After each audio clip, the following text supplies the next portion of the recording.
નર્મદા ઘાટ પર રિપેરિંગ અને વૃક્ષારોપણની માંગ। નર્મદા જિલ્લાના તિલકવાડા ખાતે નર્મદા ઘાટ આવેલો છે। 3 ઘાટ હતા પણ આજે એક જ રહ્યો છે અને તે સ્વચ્છતા અને રિપેરિંગના અભાવે ગંદકીનો સામ્રાજ્ય બની ગયો હતો અને પરિક્રમાવાસીઓને સ્નાન કરવા માટે પૂજાપાઠ માટે જનાર ભક્તોમાં પણ ખૂબ જ દુઃખ થયું હતું।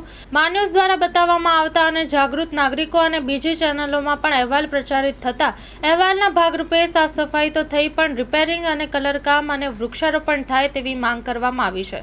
Story report by Paresh Pandya, Narmada Tilakwada. Narmade हर नर्मदे हर रुद्रदिहाय विद्महे मेकल कन्याय धीमहि तन्नो रेवा प्रचोदयात्। હું આ જે જગ્યા ઉપર અત્યારે ઊભો રહ્યો છું, આપણી સાથે રજૂઆત કરું છું તે નર્મદાજીના ઘાટ ઉપર છું। કેટલો અસ્વચ્છ અને જે ઘાટ હતો અને કાંટા હતો અને તેને લીધે પરિક્રમાવાસીઓને આવવા જવાની, દર્શનાર્થીઓને અને કે સ્નાન કરવાની ઇત્યાદિમાં જે તકલીફ પડતી હતી તેને ધ્યાનમાં રાખીને આશાપુરા ન્યૂઝ ચેનલ, જાગૃત નાગરિકો અને સરકારશ્રીને સત પ્રયત્નથી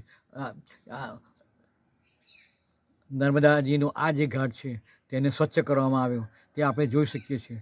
જેને કારણે તમને કહું કે આનો પ્રતિભાવ રૂપે પરિક્રમાવાસીઓ પણ આનંદિત છે, દર્શનાર્થીઓ પણ આનંદિત છે અને આજે આ ઘાટની સ્વચ્છતાને કારણે તમને કહું કે તેને લઈને જે આ સત્પ્રયત્ન કરવા માટે આવે છે તો તંત્રનો અને પરિક્રમાવાસીઓના પ્રયત્ન, જાગૃત નાગરિકના પ્રયત્ન અને આશાપુરી ન્યૂઝ ચેનલના તમને કહું કે સફળ અને સુંદર રજૂઆતને ધ્યાનમાં અને લઈને જે સત્કર્મ કરવામાં આવી છે, સ્વચ્છ કરવામાં છે અને પરિક્રમા નર્મદા પતિત પાવની છે અને એની જેટલી સ્વચ્છતા રાખીએ અને જેટલું જતન કરવામાં આવે તેટલું જ તેનું આપણને પુણ્ય પ્રાપ્ત થાય અને એ હેતુસર જે પ્રયત્ન કર્યો તેને બદલ હું સર્વેનો આભાર માનું છું અને મારું વ્યક્તિ પૂરું કરું છું। નર્મદે હર।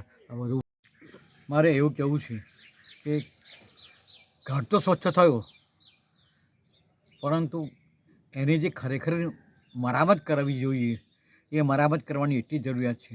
કારણ કે એ અત્યારે ઉત્તર વાહિની આવશે, હજારો પરિક્રમાવાસીઓ અને દર્શનાર્થીઓ અહીં આ સ્થાન ઉપર નર્મદા સ્નાન કરવા માટે આવશે, દર્શન કરવા માટે આવશે અને તેના માટે જેટલી સ્વચ્છતા હશે, જેટલો સ્વચ્છ અને મરામત થયેલો એવો જ હશે તો તમને કહું કે તે નર્મદા પ્રજા પણ આકર્ષાશે, પરિક્રમાવાસીઓ પણ આકર્ષાશે, દર્શનાર્થી પણ આકર્ષાશે અને બીજા જે સ્થાન છે, તીર્થક્ષેત્રો છે તેની અંદર નર્મદાજીના કિનારા ઉપર સ્વચ્છ અને સુંદર થોડો ઘણો કે આર્થિક સરકાર તરફથી પ્રયત્ન કરવામાં આવે અને આ ઘાટને પણ તે રીતે સ્વચ્છ તમને કહું કે મરામત કરવા માટે તો તેને માટે તેથી મોટામાં મોટો લાભ એ થશે કે પરિક્રમાવાસીઓ અને આની સુંદરતા અને સૌંદર્યને જોઈને આકર્ષશે અને સ્નાન કરવા દર્શનાર્થ પ્રયાસે અને એ જ પ્રયત્ન કરીએ તો જ આપણો એમ કે કિનારાનો તમને કહું કે નર્મદાજીનું મહાત્મ્ય જળવાશે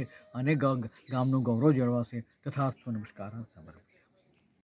આ બધું સાફ સફાઈ તો થઈ ગઈ છે પણ સારું જરા એનાથી સારું જરા સાફ સફાઈ કરો, થોડા પૈસા વાપરો અને આ લોકો આવે તો આમ લાગે કે ના ભાઈ તિલકવાડાની વ્યવસ્થા છે એવું થોડું લોકોને લાગવું જોઈએ। લોકો કેટલા હેરાન થાય બિચારા પાછળથી પરિક્રમા કરવા આવે તે અને આ રિપેરિંગની પણ જરૂર છે અને હજુ સુંદર જેમ બીજા ધાર્મિક સ્થાનોએ જેમ ઘાટ હોય છે એમ અહીં પણ ઘાટ એવો બને કે લોકો દર્શન માટે, પૂજા પાઠ કરવા માટે અને આ માટે આવે અને ખરેખર સારું લાગે લોકોને।